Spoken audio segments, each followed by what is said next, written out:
Assalamu alaikum everybody, this is your brother Sam and a very warm welcome back to another video here on the Sam of Somalia channel. So this is part 2 of the Britishness little series. I wanted to do like maybe 3 or 4 videos just about kind of intricacies about sort of British culture, because a lot of the time, as I say, like people living in the UK who are not like originally white British, sometimes people don't really know about our kind of weird little cultural intricacies and etiquettes and stuff, and I think it's just quite nice to share them in a way sort of for the Muslim community to sort of know a bit more about us, really. So cool, so we'll get into it inshallah. So first thing I want to do before we carry on anymore is just give a really quick shout out to our sponsors. I'm just going to chuck a video up for just a minute inshallah to tell you guys about Italki. It's a company that I really love and I'm involved in and I think is really cool, so I'll let you hear a little bit about it and then we'll continue. I'm sure all of you have some sort of dream of becoming fluent in another language and getting to enjoy all of the benefits that it can bring, whether that's work opportunities to travel, or if it's like me and you just want a chance to sweet talk the in-laws. But there's a simple fact about learning a new language, and that's that you need real human, real contact time to practice and to drill your new language. You may be able to learn a ton of grammar and language concepts from resources online and books you can get on Amazon, but real fluency demands real human contact. Italki is a website and an app which is teeming with supportive teachers, where you can get the guidance that you need tailored to your learning needs. On Italki, a whole bunch of people, in fact, over 3 million people, are learning languages to a level of fluency with quality and effective teachers who are also native speakers. As you can see, there are over 100 languages available, including English, Spanish, Italian, Chinese, Russian, and much more. Not only does Italki have over 5,000 teachers ready and waiting for you, but it's affordable, so you don't need an enormous budget to reach your language learning goals. To get $10 free credit after you buy your first lesson on Italki, click the link in the description below. So in this video, we're going to be talking about table manners. In the previous video, I think I talked about weddings. Yeah, because obviously like white British people go about weddings in a way which is very different to how Somalis do. And similarly, British people are used to eating in a way very differently to what Somalis are used to. So, yeah, so we've got kind of set up here. Firstly, I think first thing to talk about is sitting at a table. Sitting on tables and chairs is something that you have to do. That's like normal for Britishness. I think any Europeanness as well. Like sitting on the floor, I think isn't something that people have done ever. In like sort of like European civilization history, to the best of my knowledge. And people have their own individual plates. Like I know this is something that Somalis do as well now, but I think this has always been the case, like sharing from one communal bowl. Maybe something to do with the Black Plague or something. Maybe that they thought that was a bad idea after we had things like that in Europe. So knives and forks are weird. Firstly, it's actually traditional that you have the fork on the left side. All of my family eat with the fork in their right hand, but that's actually traditional. Like if you go to restaurants, do silver service and stuff, you'll always have the knife in the right hand, and you'll have the spoon on the right side as well. And you'll often have more cutlery than this. You'll have like smaller ones on the outside too. And the rule is that you always work in. You know, if you ever go to like some posh hotel or whatever here in the UK and you're given more cutlery than this, the rule is that when you have your starter, you start on the outside with the smaller ones and then you work in. That's how it works. You'll have a weird little soup spoon as well. All of you guys, I feel a bit silly saying this, because a lot of you guys have probably seen that here in the UK, but for those of you who haven't, there's a specific looking spoon for soup. It's wider than this, kind of rounder than this kind of spoon. Anyways, so you don't eat with hands, and it's a tradition that you say grace before you eat. Obviously, like my family don't do that because they're not religious, and I don't do that because I'm a Muslim.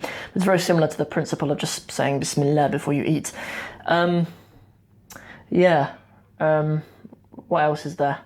Done cutlery. Not eating from a communal plate. Another bit of etiquette is that you shouldn't start eating until everyone's got their food.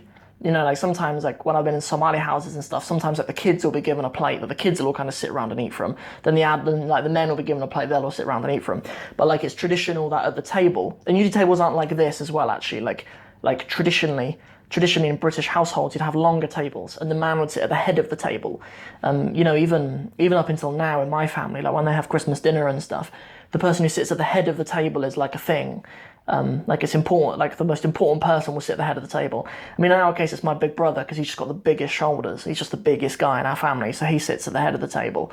But yeah, but it would usually be the dad who'd sit at the head of the table. So that's a thing as well. And then it's also etiquette, yeah, as I say, firstly, that you don't start eating till everyone's got their food. So sometimes you're sitting there and your food's like gone cold almost because you're waiting for other people to get their food if you do like a buffet type thing. Because we do that in our family. If we've got like we've got like a number of family members around, we'll do it like that. Then we'll all come and sit down. That's kind of what's expected. But I mean, in my family, usually it's polite to say to someone, you know, don't wait for us. You know, you'll have to make a point to say to them, oh, don't wait for us, you tuck in. But it'll be expected. It's the etiquette that you sit and you wait for all the other people to come and have their food. When you finish your food, it's culture that you should put your knife and fork together. My wife didn't know about that. And my little sister Penny, she's very particular about that. Like if we're at my mum's house or something and my little sister Penny's there and she's helping to tidy the plates away, she won't take your plate unless you've crossed your knife and fork. So you finish your eating, you put your knife and fork together like that, and then that's how they know that you're finished eating, and then that's when you take it away. You know, as I say, my sister, she won't even take your plate. Like, she cares about those little table manners and stuff, really. Bowls, actually, I had bowls here as well. When I went to a Somalia restaurant, shout out to Brothers restaurant in Tottenham, in London. Beautiful Somali restaurant, mashallah. Go there, I highly recommend it if you haven't been there before. But my wife, you have like marach, like soup, before, and you can pick it up and drink from the bowl. You can't do that. That's like contrary to sort of British etiquette of eating. You should have your spoon, if you have a soup spoon, and you should scoop up the soup with the spoon. And that sounds mental to me. Like, when I've seen the efficiency of just picking up a bowl and drinking the soup. But like I remember my mum telling me off from a really young age for drinking out of my bowl. You know, even with like breakfast cereal and stuff. I remember being told off. You know, my mum always taught me, and that the very most you should do is tip the bowl like that, so you can get the last bit of the milk if you're having cereal, or the last bit of your soup. That's the very most you should do. That's like British etiquette that I was always taught by my mum. And even you can even get cereal bowls for kids that have a straw to the bottom, because the industry thought it was better for kids to pick up a bowl and drink from a straw that comes from the bottom than to actually just tip the bowl up and drink from it. But yeah, so that's the thing. That you shouldn't actually pick the bowl up. Like, no cutlery until you're finished. No crockery even, sorry. It should come off the table like that, unless you're passing like a bigger dish to somebody else on the table or something. Yeah, and then another thing is unless you eat at a dinner table a lot, or I've never actually heard it among anyone but British people.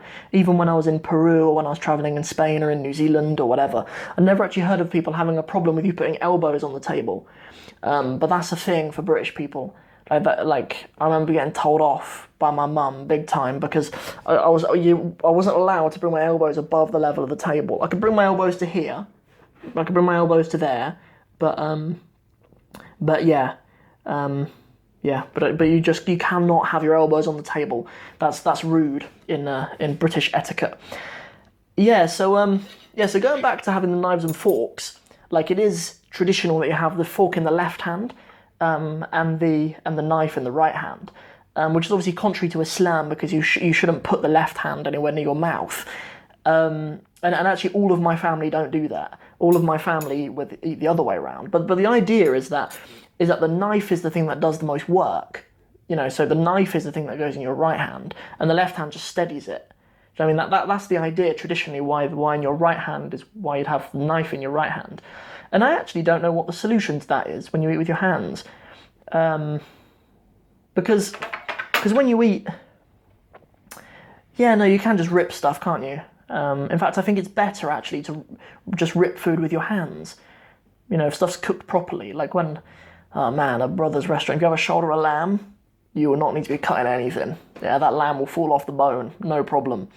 But yeah, like, because my wife eats with a fork, even though I eat with a hand. We've kind of swapped places. Like, she does like the British etiquette, and I do like the Somalia one, and I eat with my hands. But my wife still seems to expect me to rip the meat up and then put it there so she can put it on her fork. So I think just your hands are more efficient than that. Are more efficient than just using a fork. But yeah, traditionally that's the reason why you'd have the knife in your right hand, is because the knife does more work than the fork. So there's a few things about Britishness. I don't think there's anything else British table manners that Yeah, and it will. Funny thing about culture actually is that I was about to say it will be kind of appreciated if you go to like white people's houses and you know that stuff, but culture sometimes just assumed. So like you can only get it wrong. Like if you do it right, it's like, oh, okay, like you don't really think about it. Like I never really thought that cultures that don't use a knife and fork, I assume that after dinner they would always put their knife and fork together. I thought that was just what people would do. But I remember when my wife or some of my friends or whatever ate at my house the first time, and they ate with a knife and fork and they didn't put the knife and fork together. I only realised then that actually not everyone in the world does that. But you don't know until you know. You don't know until you know. So that's it. Yeah, those were the little. Those are a load of the little intricacies anyway that I was thinking of. Last one. It's about leaving the table. When you leave the table, it is traditional among all of Europe. Actually, I think it's just the British that if anybody's going to leave the table for some reason, that everybody stand when they leave, and then when they've left, then you can sit down and carry on your meal. That's something that I've only ever done at like quite pompous events, like. Yeah, it's never been done at like my family home or anything like that. But what is done in my family home is what all the kids have been taught to do, is when we finish our meal, I'd like to know if any other British people were taught to do this, or if it was just my family that did this. We'd say, thank you very much for my dinner, please may I get down.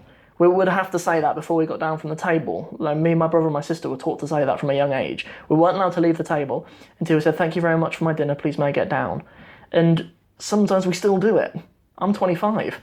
Sometimes we still do it, so that's something that I was taught. I don't know if that's like a British thing though, but that is a Burr family thing.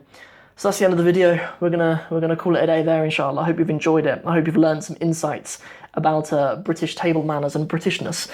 What should we do next in the next Britishness episode? We've done weddings, we've done food. Maybe we'll do family events or funerals or something like that, maybe. Let me know in the comments if you've got any suggestions, inshallah. Anything Britishness that you find strange about the British people or our culture, this culture that you've discovered or your parents discovered coming to this country. So, yeah, as I say, that's everything. We'll call it a day, inshallah. If you enjoyed this video, and I hope you did, don't forget to like and share it. And don't forget to come around to my house for dinner sometime, inshallah. Catch you guys in the next one. Assalamu alaikum wa rahmatullahi wa barakatuhu.